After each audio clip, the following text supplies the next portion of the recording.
Masuklah Rikat dengan 8 pengawalnya yang berbadan tinggi dan besar. Semua orang di dalam bar beringsut mundur ke arah tembok dengan raut wajah yang ketakutan. "Siapa mereka? Apa kau mengenalnya?" tanya Aubrey dengan panik. "Mana mungkin aku kenal preman seperti mereka?" jawab Mario. "Ayo kita lari saja, kau tidak akan menang melawan mereka," ajak Aubrey. "Tidak, aku akan tetap melawan preman menggelikan seperti mereka," jawab Mario. Mario beranjak dari duduknya, saling menatap tajam dengan Rikat di sana. Sementara Aubrey berdiri di belakang Mario dengan wajah ketakutan. "Apa kau yang bernama Aubrey?" tanya Rikat menatapnya. Iya benar, ada apa? Kenapa kalian mencariku?" jawab Aubrey. "Ayo ikutlah kami," perintah Rikat. "Ada apa ini? Bahkan aku saja sama sekali tidak mengenal kalian," teriak Aubrey histeris. "Cepat ikut, atau aku akan menyeretmu dengan paksa," teriak Rikat. "Cih, pengecut sepertimu memang harus dikasih pelajaran. Bisa-bisanya kau beraninya dengan perempuan," sambung Mario berpura-pura ada perlawanan. "Diam kau. Tidak ada hubungannya denganmu, minggir atau aku bunuh kau dengan pistol ini," teriak Rikat. Jangan bawa-bawa dia." "Iya, aku akan ikut dengan kalian semua," seru Aubrey. "Jangan, mereka orang yang jahat," ujar Mario. "Banyak omong. Serang dia," perintah Rikat. Semua pengawalnya pun berakting mengepung Mario di sana. Hingga akhirnya baku hantam pun terjadi, Aubrey beringsut mundur melihat Mario dikeroyok. Mario mengalah, membiarkan dirinya dihajar oleh pengawalnya sendiri. Setelah tumbang, mereka semua membawa Aubrey dan menyeretnya keluar. "Mario, maafkan aku Hicks," teriak Aubrey dengan lelehan air mata di kedua pipinya. Aubrey kini sudah berada di dalam mobil, dengan pengawal di sampingnya. "Aku yakin kalian adalah musuh ayahku. Tapi kenapa kalian melakukan ini pada Mario yang tidak bersalah Hicks?" oceh Aubrey.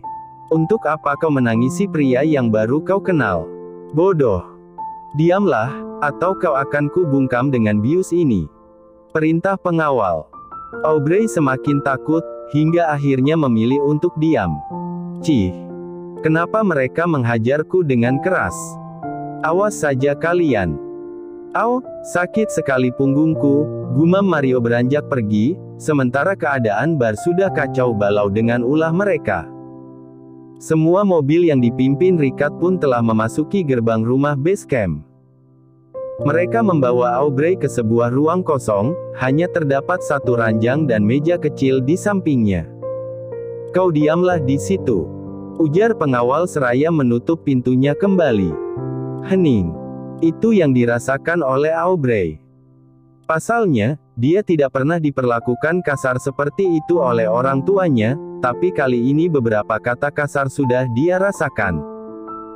Aubrey meneteskan air mata di kedua pipinya, seakan merasakan nasib buruk yang sebentar lagi akan dia alami.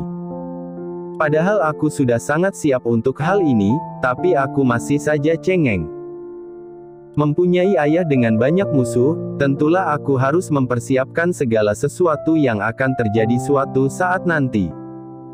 Meskipun ayah sudah menutupi identitasku, tapi tetap saja ketahuan. Dan ini adalah waktunya kecemasanku menjadi kenyataan," gumam Aubrey. "Mario, maafkan aku. Aku kan sudah bilang padamu, kau tidak akan bisa melawan orang-orang berbadan besar itu sendirian. Kau masih ngeyel, dan menerima akibatnya, bukan? Kau membuatku mencemaskanmu juga," timpal Aubrey berbicara sendiri. Terlihat Rikat yang sedang duduk di ruangan kerja rumah base camp, mengambil ponsel di saku jasnya, dan mulai menghubungi Labrain. "Saya sudah mendapatkan anak Tuan Edward, apakah Tuan mau ke sini?" tanya Rikat. "Bagus, aku akan ke situ nanti malam." "Tunggulah dulu," jawab Labrain mematikan teleponnya. Terdengar suara gaduh di depan sana, Rikat berlari ke sumber suara. Nampak Mario yang sedang menghajar pengawal yang memukulnya di bar tadi. Dengan cepat Ricard melerai mereka semua. Sudah. Apa kau gila memukuli pengawalmu sendiri? Teriak Ricard merangkul Mario menjauhi tempat itu, di mana 8 pengawal tadi sudah terkapar di atas tanah. Aku kan sudah menyuruhnya untuk hati-hati saat memukulku. Lihatlah, semua badanku terasa sakit semua oleh mereka. Jawab Mario. Astaga Mario. Mereka sudah memukulmu dengan pelan, kau saja yang manja. Awas kalau sampai kulihat pengawal yang kau hajar terbunuh. Aku tidak segan-segan memukulmu sampai babak belur. Ancam Ricard. Bawa semua pengawal ke dalam kamarnya, dan panggilkan dokter. Seru Ricard yang langsung mendapat anggukan cepat dari pengawal lain di sana. Ayo ikut aku ke ruangan kerja. Ajak Ricard berjalan melewati Mario begitu saja.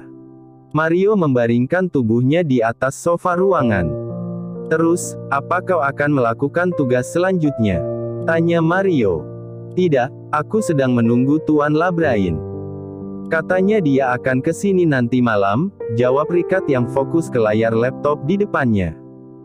Ya sudah, lagian tubuhku sedang pegal. Aku malas untuk berkelahi dulu, jawab Mario. Dasar manja. Cetus Ricard. Aku pergi ke kamarku terlebih dulu, panggil aku kalau Tuan Labrain datang. Oke. Ucap Mario berlalu dari ruangan tersebut. Mario melewati ruangan tawanan di sana, mendekatkan telinganya pada pintu. Namun hening, tidak terdengar suara apapun dari dalam sana. Mungkin dia tidur. Ujar Mario berlalu, merebahkan tubuhnya pada kasur miliknya. Aku tidur dulu deh. Gumam Mario memejamkan kedua matanya dan terlelap.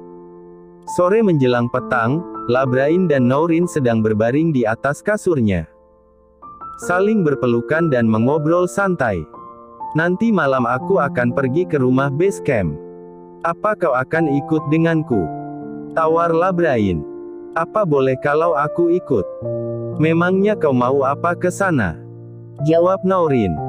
Boleh, aku akan menyelesaikan urusanku sebentar saja, balas Labrain. Kalau begitu aku ikut ya, aku tidak mau di mansion sendirian. Ujar Nourin. Baiklah, oh ya. Apa kau akan bersekolah besok? Kenapa kau tidak keluar saja dari sekolah? Sangat merepotkan. Ujar Labrain. Enak saja. Aku sudah berjuang hampir 3 tahun. Bahkan otakku terus mengeluarkan asap saat mengerjakan tugas yang berat, kau dengan gampangnya menyuruhku keluar. Tidak mau. Lagian sebentar lagi juga aku akan lulus. Cetus Nourin. Iya, maafkan aku. Balas Labrain. Aku ingin bertanya sesuatu padamu, tapi kau harus menjawabnya dengan jujur. Janji. Ucap Nourin mengacungkan jari kelingking di depan wajah Labrain. Hingga kedua jari mereka pun saling bertautan satu sama lain. Janji. Tanyakanlah apa yang membuatmu gelisah. Jawab Labrain. Dalam hatimu yang terdalam, apa kau menginginkan kehidupan sederhana? Tidak begitu banyak uang, tinggal di rumah yang kecil, dan tanpa masalah rumit sedikit pun. Hidup damai dan tenang, dengan konflik ringan perihal memperebutkan paha ayam. Tanya Nourin. Sepertinya sangat enak jika hidup dengan apa yang kau sebutkan tadi, yang awalnya aku tidak ada pikiran sampai situ, sekarang jadi membayangkannya. Apalagi jika hidup sederhana denganmu, pasti akan sangat lengkap dan sempurna. Sayangnya, walaupun aku menginginkannya berulang kali, aku tidak bisa melakukannya. Untuk itu aku mengubur semua pikiran itu dalam-dalam, karena apa? Kehidupanku sangat bertolak belakang dengan semua keinginanku. Aku terlahir untuk menjadi sekarang, dengan banyak harta, banyak masalah, dan banyak sekali hal-hal yang harus aku kerjakan, meskipun semua itu sangat di luar kemampuanku. Aku seperti dituntut, hidup dalam keterpaksaan yang wajib. Sehingga membuatku harus bisa dalam segi apapun. Sampai aku mulai terbiasa dengan kehidupan seperti ini, sangat berbeda denganmu, bukan? Kau yang awalnya hanya gadis mungil, memiliki keluarga utuh dan sangat menyayangimu. Kehidupan normal yang kau rasakan dulu, akhirnya harus berganti dan menyeimbangiku dengan kehidupan yang rumit dan berliku ini. Aku minta maaf padamu, karena membuatmu jadi mengalami berbagai hal yang belum pernah kau dapatkan sebelumnya, jelaslah Brain panjang lebar. Naurin tersenyum ke arah Labrain, mengelus lembut dadanya yang kini terdengar bernapas sangat cepat. Apa kau lupa kalau aku sendiri yang menginginkan jadi istrimu? Aku yang memaksamu untuk menikahiku waktu itu, jadi semua ini tidak ada hubungannya denganmu. Tapi semua sudah terjadi, dan kita berdua harus menghadapinya bersama. Apapun masalah besar yang akan kau hadapi nanti, aku berharap kau harus tetap bertahan dan mengingat wajahku setiap detik nafasmu. Ingatlah aku saat kau merasa kau tidak baik-baik saja, kalau aku akan selalu menunggumu sampai kapanpun dan selamanya. Begitupun denganku, aku akan melakukan hal yang sama. Jawab Naurin. Terima kasih istriku, balas Labrain seraya mengecup kening Naurin. Malam hari pun tiba, kini Labrain dan Naurin sudah bersiap untuk berangkat ke rumah base camp. Mereka memasuki mobil yang akan dikendarai oleh Danto di sana, sementara dua mobil pengawal lainnya yang berada di depan dan belakang. Mereka semua melaju meninggalkan mansion dengan cepat. Tidak lama mobil pun sudah memasuki halaman luas dengan beratus pengawal di sana, semua pengawal langsung berderet seperti biasanya di pintu masuk untuk menyambut kedatangan tuannya. Wah, mereka keren sekali, Mario memang pandai memilih pengawal dengan badan yang sangat mengagumkan. Gumam Naurin. Kau akan turun atau tetap di mobil sambil memandangi semua pengawal di sana? Tanya Labrain dengan kesal mendengar Naurin memuji pria lain di depannya. Iya, aku turun. Jawab Naurin turun dari mobil, menggandeng tangan Labrain melewati deretan pengawal di sana yang menyapa mereka. Serasa sedang berjalan di red carpet, batin Naurin melambaikan tangannya seraya meringis kuda. Kau pikir sedang fashion show? Cetus Labrain. Ish, kau ini. Balas Naurin. Rikat dan Mario pun menyambut mereka dari ujung. Wajahmu lesu sekali, Mario. Kau kenapa? Tanya Naurin. Saya tertidur, Nyonya, jawab Mario. Kalau begitu, lanjutkan kembali tidurmu.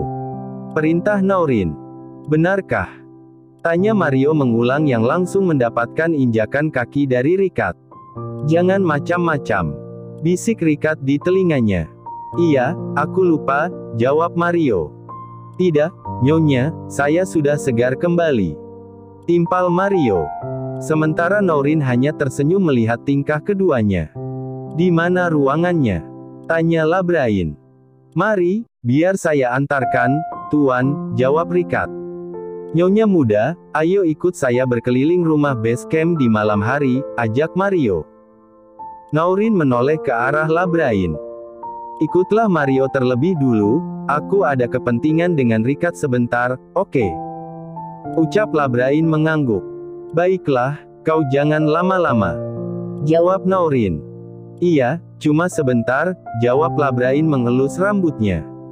Naurin pergi bersama Mario untuk berkeliling, sementara Labrain dan Rikat berjalan ke arah lain untuk menemui tawanannya itu. Kriet. Suara pintu ruangan yang dibuka oleh Rikat. Aubrey menoleh, melihat dua orang pria datang mendekatinya. Kalian mau apa? Tanya Aubrey dengan wajah ketakutan. Oh, jadi ini anaknya, bagaimana kalau langsung bunuh saja dia? Apakah kau mau melakukannya untukku, Rikat? Tanya Labrain dengan sorotan mata tajamnya. Aubrey berlari dan bersujud di kaki Labrain, menangis histeris di bawah sana. Jangan lakukan itu padaku, aku mohon. Aku tidak tahu apa-apa. Ku mohon lepaskan aku, Tuan. Teriak Aubrey. Kalau begitu, apakah boleh jika ditukar dengan nyawa ayahmu itu? Tanya Labrain. Aubrey mendongakkan kepalanya menatap Labrain di atas. Kalau begitu kau bunuh saja aku. Aku tidak ingin hidup tanpa kedua orang tua, sekarang hanya ayahku yang tersisa. Aku tidak mau kehilangannya. Jawab Aubrey. Lantas, apakah kau pikir aku bisa hidup tanpa orang tuaku dulu? Setelah apa yang sudah ayahmu lakukan pada mereka? Kau tahu, ayahmu adalah seorang pembunuh. Dan dia telah membunuh kedua orang tuaku. Kau pikir hanya kau yang menderita mendengar kematian ayahmu? Aku bahkan merasakan lebih dari itu selama berpuluh tahun lamanya. Dasar jalang. Labrain menendang Aubrey hingga jatuh tergeletak di lantai. Sayangnya kau tidak punya pilihan lagi, kalian berdua harus mati di tanganku. Brengsek. Sebentar lagi ayahmu akan menyerang, karena itu yang bisa dia lakukan. Tapi aku sudah mempersiapkan semuanya, tunggulah ajal menjemput kalian berdua, sialan. Teriak Labrain dengan raut wajah penuh amarah. Suara pintu kamar dibuka lirih oleh pengawal di sana. Maaf, Tuan, sudah ditunggu nyonya muda di ruang makan, ucap pengawal. Katakan padanya aku akan ke sana. Jawab Labrain. Baik, Tuan, balas pengawal menutup pintunya kembali. Kali ini kau selamat. Tinggalkan dia. Jangan berikan makanan untuknya, biarkan dia kelaparan malam ini. Perintah Labrain berjalan melewati Rikat di sana. Baik, Tuan, jawab Rikat menyusulnya. Pintu pun kembali dikunci dari depan, sementara Aubrey masih terlentang di sana tanpa bergerak sedikit pun. Padahal aku sudah bilang ke ayah untuk tidak melakukan kejahatan lagi, tapi sepertinya omonganku sudah tidak ada gunanya. Aku tidak menyalahkan orang tadi, tapi aku menyalahkan diriku sendiri. Kenapa aku terlahir menjadi anak seorang pembunuh sepertimu, ayah? Saat ini pun, aku siap untuk mati. Percuma aku hidup. Percuma. Linangan air mata kembali membasahi wajah Aubrey tanpa henti. Labrain mengatur wajahnya agar terlihat biasa saja di depan Nourin, berjalan ke arah meja makan. Di mana terlihat Nourin dan Mario yang sudah duduk di sana menunggunya. Apa kalian menungguku? Tanya Labrain sembari duduk, diikuti oleh Rikat. Iya, aku tidak berkeliling mansion tadi. Tapi aku memasak beberapa menu untuk makan malam kalian, semoga suka, ujar Nourin. Wah, kelihatan sangat enak, nyonya, ujar Rikat. Nikmatilah semuanya. Makan untuk para pengawal sudah aku pesankan, ujar Nourin. Kau sangat pintar, jawab Labrain. Mereka pun mulai menikmati makanan masing-masing. Hingga tiba-tiba ponsel Rikat berdering yang langsung diangkatnya. Gawat, Tuan, mansion diserang oleh musuh. Semua pengawal dan pelayan banyak yang tumbang. Ujar pengawal, terdengar gemuruh suara tembakan di dalam sana sehingga mengagetkan mereka yang berada di meja makan. Cepat bawa beberapa pengawal ke sana bersama kau dan Mario. Jangan sampai orang suruhan Edward pergi begitu saja. Habisi mereka semua. Perintah Labrain. Baik, Tuan, jawab mereka serentak seraya berlari keluar, membawa beberapa pengawal dan melaju meninggalkan rumah base camp. Mereka menyerang mansion dan membunuh semua pelayan dan pengawalku. Ya Tuhan. Kasihan mereka yang terbunuh, ujar Nourin terisak. Tidak apa, untung saja kau ikut denganku tadi. Jawab Labrain memegang tangan Nourin di atas meja makan. Aku jadi takut, jika suatu hari mereka akan menyerang lebih dari ini. Melukai kau, Rikat, bahkan Mario. Lantas siapa lagi yang bisa melindungiku, Hicks? Hicks. Nourin seketika menangis. Dengan cepat Labrain berdiri dan menarik Nourin ke dalam pelukannya. Kau tidak perlu mengkhawatirkan sesuatu yang belum terjadi, percayalah. Kalau aku beserta yang lainnya adalah orang-orang yang kuat. Tidak akan ada yang terluka hanya karena serangan dari Edward. Oke. Jelas Labrain mengelus lembut rambut istrinya itu. Nourin mengangguk, dan mulai tenang setelah mendengar perkataan Labrain. Sementara Rikat dan Mario sudah sampai di sana dengan cepat tanpa sepengetahuan musuhnya. Ayo serang mereka tanpa tersisa. teriak Mario dengan rahang yang sudah mengeras. Mereka semua pun turun dari mobil, berlari masuk ke dalam menyerang balik musuhnya. Dor, dor, dor. Tembakan yang dilesatkan Mario dan Ricard terus bersarang di kepala musuh, membuat mereka berlari kalang kabut. Namun telat, para musuh pun sudah dikepung oleh pengawal Labrain. Setelah baku hantam dan tembak-menembak terjadi, tersisalah sekitar 6 pengawal musuh yang berhasil disekap oleh Mario. Mereka berderet dengan kedua tangan yang sudah diborgol. Buak, buak. Tendangan demi tendangan dilayangkan oleh Mario pada mereka hingga terpental dan jatuh di tanah. Brengsek. Siapa yang menyuruh kalian? Apakah Edward? Cepat katakan kalau tidak ingin peluru ini bersarang di otak kalian. Teriak Ricard dengan penuh emosi. Pengawal musuh pun sudah terduduk di bawah sana dengan menundukkan kepalanya masing-masing. Benar, Tuan Edward yang menyuruh kami untuk menyerang mansion Tuan Labrain dan mencari Nyonya Aubrey. Tapi ternyata Nyonya Aubrey tidak ada di dalam sana. Jawab musuh. Tuan, kalian memang bodoh. Mana mungkin aku menyembunyikan tawanan di mansion Tuan Labrain. Tolol semua.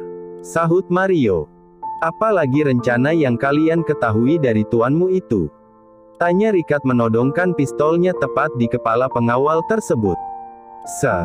Sepertinya Tuan Edward akan menculik orang tua istri Tuan Labrain. Itu yang aku dengar dari Tuan Gary, jawab pengawal itu dengan badan yang gemetar. Sial. Pekik Ricard. Aku akan ke rumah orang tua Nyonya muda sekarang. Sebelum dia melancarkan aksinya itu. Kau uruslah kerusuhan ini, Mario. Aku membawa beberapa pengawal ke sana. Ujar Ricard berlari meninggalkan mansion dengan kurang lebih 10 pengawalnya. Di perjalanan, Ricard menelpon Labrain. Halo, Tuan, saya sedang dalam perjalanan menuju ke rumah orang tua Nyonya muda. Edward akan melancarkan aksinya untuk menculiknya, untung saja pengawal Edward memberitahukan dulu pada kami perihal rencana Gary tersebut, ujar Ricard. Benarkah? Dasar licik. Bawa kedua orang tua Norrin ke base camp nanti. Kau berhati-hatilah. Jawab Labrain. Baik, Tuan, jawab Ricard seraya mengakhiri teleponnya. Namun naas, setelah sampai di halaman luas rumah orang tua Norrin, ternyata Ricard sudah dihadang oleh banyaknya pengawal Edward di sana. Sial. Ini benar-benar di luar dugaan. Pekik Ricard. Namun tidak ada pilihan lain, Ricard harus keluar menemui mereka. Ricard turun dari mobilnya dengan para pengawal yang berdiri di belakangnya. Lepaskan kami. Lepas. Teriak Tuan Daryl bersama Nyonya Megan yang diseret oleh pengawal itu, melemparkannya ke hadapan Ricard. Hicks. Tuan Ricard, apa yang mereka lakukan pada kami? Ujar Nyonya Megan. Tidak apa, kalian akan keluar dari sini, jawab Ricard membantu mereka berdiri. Hahaha, tawa Gary terdengar begitu melengking melewati para pengawalnya yang berderet hampir memenuhi halaman luas itu. Kau terlalu pede, Ricard, apa kau yakin mereka bisa keluar dari sini? Aku tidak yakin. Karena mereka akan berada di ruang penyiksaanku bersama denganmu. Ancam Gary dengan raut wajah mengerikan. Apa kau juga yakin dengan perkataanmu itu? Aku rasa kau hanya bersembunyi di balik ketiak pengawalmu saja. Cobalah kau melawanku kalau kau memang punya nyali. Sahut Ricard. Cih, kau meremehkanku. Baiklah.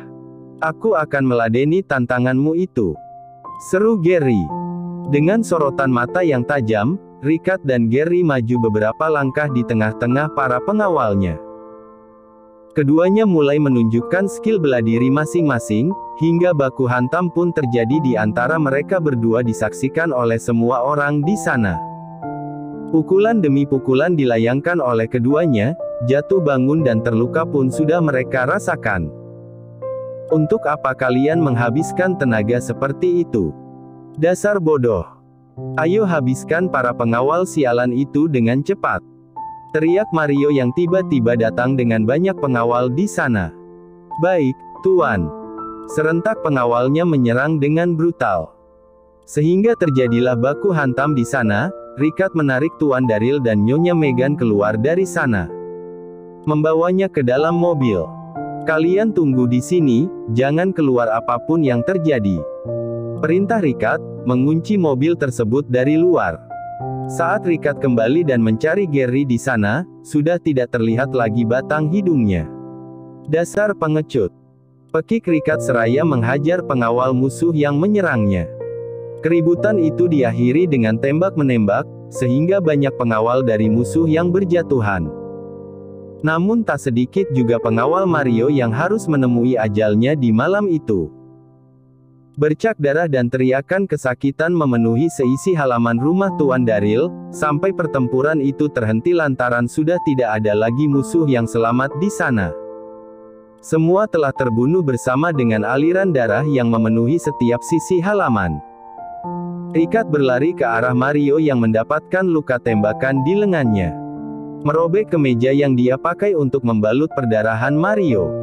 Ayo kita ke rumah sakit. Ajak Ricard merangkul Mario. Tuan, biar saya saja.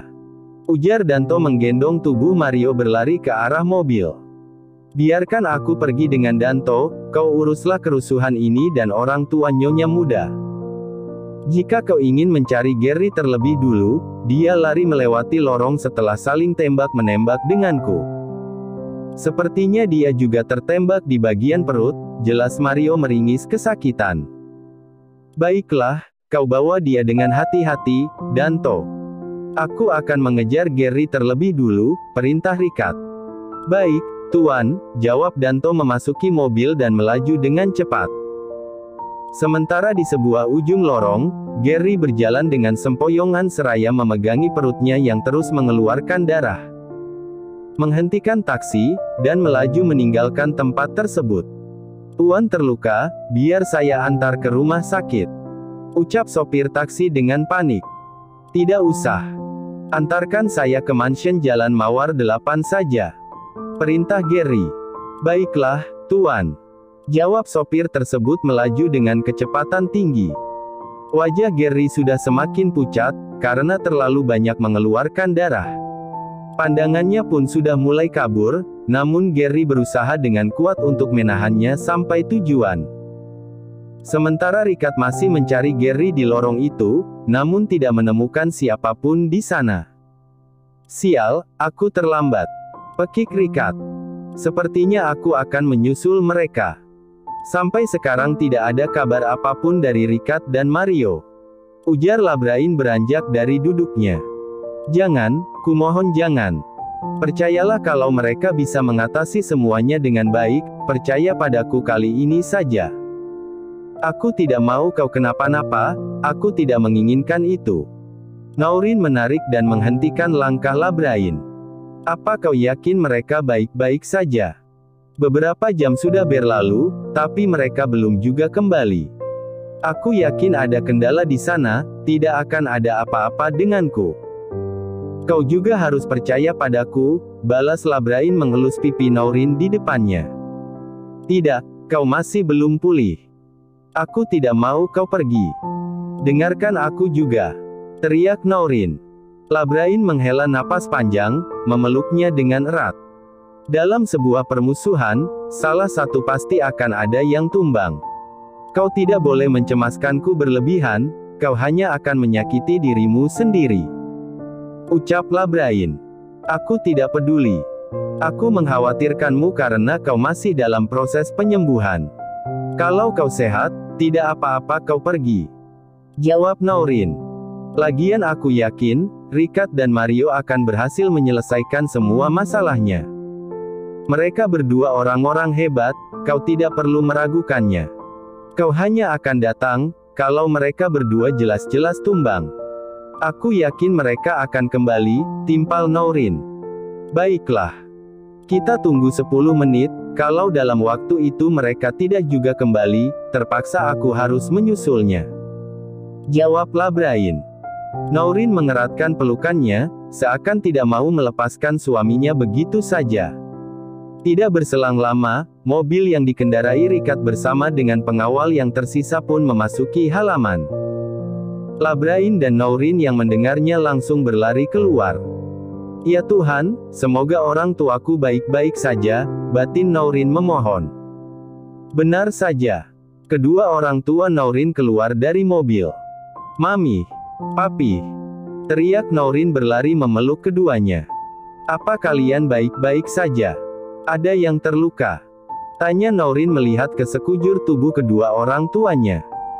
"Kami tidak apa-apa, Nak, karena Tuan Ricard tiba tepat waktu," jawab Tuan Daryl.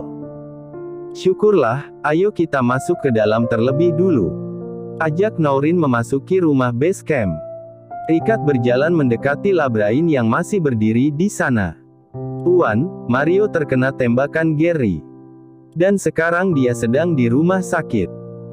Saat saya sampai di rumah Tuan Daryl, Gary bersama banyak pengawalnya sudah menunggu saya di sana, mengepung kami semua. Untung saja Mario datang membawa lebih banyak pengawal, hingga akhirnya terjadilah pertempuran di sana. Sayangnya, Gary bisa meloloskan diri saat semua pengawalnya habis tak tersisa." Jelas Ricard. "Aku sudah menebak hal itu, bunuh juga pengawal Edward yang kau tahan di mansion. Mereka tidak berguna," perintah Labrain. "Baik, Tuan. Kalau begitu, saya pergi ke rumah sakit terlebih dulu untuk memastikan keadaan Mario di sana," ujar Ricard. "Baiklah, kau berhati-hati di jalan. Bawa beberapa pengawalmu," perintah Labrain. "Baik, Tuan." Ricard berlalu meninggalkan rumah base camp bersama beberapa pengawalnya. "Cih, sepertinya kau mengincar orang tua Nourin untuk dijadikan pertukaran. Sayangnya pergerakan kau sangat lambat. Bodoh kau, Edward. Kini nikmatilah kekalahanmu perlahan, sampai kau datang padaku dan bersujud di kakiku memohon ampun," gumam Labrain dengan senyuman sinis yang mengembang di bibirnya. Sementara di kamar tamu, Nourin sedang menjelaskan apa yang ditanyakan oleh kedua orang tuanya mengenai permasalahan yang membuat mereka akhirnya ikut terseret ke dalamnya. "Maafkan suamiku, Pih, karena masalah pribadinya dengan seseorang, akhirnya menyeret kalian berdua. Tapi tenanglah, kalian tidak akan kenapa-napa. Suamiku akan melindungi kalian berdua sebisa mungkin," ucap Nourin. "Tidak apa-apa, Mami hanya kaget saja tiba-tiba diseret oleh orang berbadan besar itu bersama papihmu. Bahkan mereka semua sangat kasar. Lihatlah lengan Mami jadi bengkak karena cengkeramannya," jawab Nyonya Megan. "Kau juga jangan pernah merasa terbebani dengan masalah yang sedang dihadapi oleh suamimu itu, meskipun Papi merasa sedikit menakutkan. Bahkan sekarang perasaan khawatir menyelimuti hati Papi, Nak. Papi takut jika terjadi sesuatu hal pada kalian berdua. Kalian harus tetap bersama apapun yang terjadi," sambung Tuan Daryl. Nourin tidak pernah merasa terbebani dengan apapun masalah Labrain, justru Nourin kasihan padanya. Kenapa masalahnya seakan tidak pernah menemukan ujung, ada saja orang yang ingin mencelakainya. Papi dan Mami juga tidak perlu khawatir, karena Labrain adalah orang yang hebat, dan juga dikelilingi oleh orang-orang yang luar biasa, jawab Nourin. Seperti itulah kehidupan pebisnis besar, selalu ada musuh persaingan dan perebutan kekuasaan yang tidak pandang bulu. Bahkan pertumpahan darah antar saudara pun bisa terjadi, kekuasaan dan uang yang berlebihan itu sangat mengerikan, Nourin. Itulah kenapa dulu Papi menyayangkanmu menyukai Tuan Labrain, yang notabene adalah seorang pebisnis besar yang kaya raya. Papi sudah menebak pasti akan ada hal besar yang kalian lalui, tapi percuma juga Papi berkata itu padamu dulu. Kau tidak akan pernah mendengarkan Papi karena cintamu yang buta. Tapi sekarang sudah terlanjur, kau harus kuat dan menerima semua konsekuensi yang kau pilih dulu. Papi dan Mami hanya bisa mendoakan kalian, jelas Tuan Daryl panjang lebar. Yang lalu biarlah berlalu, Nourin sedang menjalani apa yang sedang kami hadapi. Semoga ada ujung di sana yang membahagiakan untuk rumah tanggaku, jawab Nourin. Amin, serentak Tuan Daryl dan Nyonya Megan. Sementara di balik pintu kamar tersebut, Labrain berdiri seraya mendengarkan semua yang mereka bicarakan. Dengan wajah lesu, Labrain pergi dan memasuki kamar utama di rumah base camp. Merebahkan dirinya di atas kasur, menatap langit-langit kamar dengan tatapan yang kosong. Terima kasih sudah menonton, guys. Jangan lupa klik like jika kalian menikmati cerita ini, subscribe untuk update konten seru lainnya, dan tinggalkan komentar di bawah tentang apa yang kalian pikirkan atau cerita apa yang ingin kalian dengar selanjutnya. Dukungan kalian sangat berarti. Sampai jumpa di video berikutnya.